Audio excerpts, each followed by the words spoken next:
May 1982. I am speaking to you over the radio after a long time.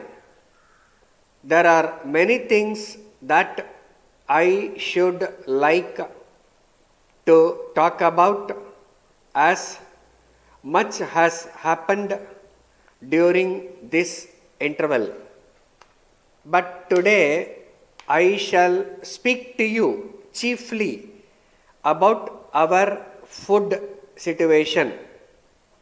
I should have preferred to do so after 1 or 2 weeks, when perhaps I could have given you more facts.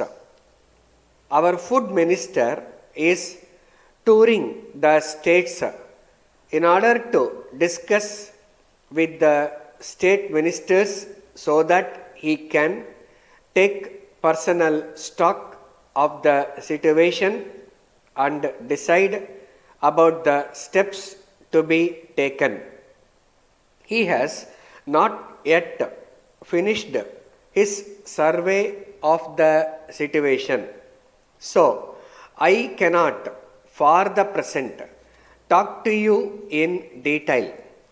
However, since I had fixed tonight for my broadcast, I kept to it. Although I will not be in a position to give you much new information today, I should like to talk to you about our common problems. It is very necessary that there should be a close understanding between the people of this great country and the government they have elected. For several years, we have had to face many difficulties in the matter of food. The last great war, the partition of India, natural disasters in the shape of floods and drought, and the growing population created a heavy deficit of food in the country. Food is, after all, a primary necessity. If we fail in feeding our people well, we can make little progress in other directions. We had to import large quantities of wheat and rice at great expense. Even in recent months, we have had very difficult conditions in some parts of the country.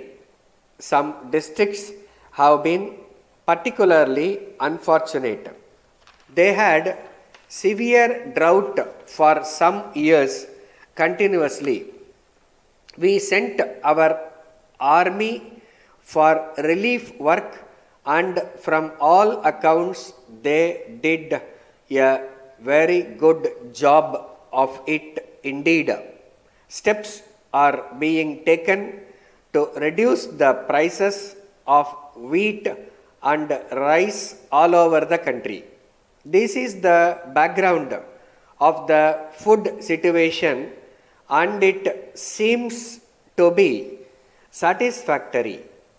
But we cannot afford to relax our vigilance. We have always to be prepared to meet any contingency. We have often been criticized for having a policy of controls, but we are convinced that any relaxation at this stage will involve great risks. We dare not risk another rise in prices because it will bring misfortune to our people. Letter from Indian Overseas Bank, Les Church Road, Madras, to Messrs. Geeta Agencies Limited, 20 Rayapeta High Road, Madras. Dear sirs, we have received your letter dated the 7th instant, in which you have complained that your check dated the 3rd October 1981 for rupees 900 in favor of Mr. Kumar was refused payment by us and was returned to you unpaid with the usual endorsement. We are very sorry for any inconvenience or trouble caused to you by our action, but at the same time we have to point out to you that there was no other course open to us. The check was dated 3 days prior to its presentation, so it was possible for you to make a request to us for a temporary arrangement by way of small overdraft. Then we would have been pleased to extend such facility, but in the absence of prior arrangement, we had to return it. Yours faithfully, Stop.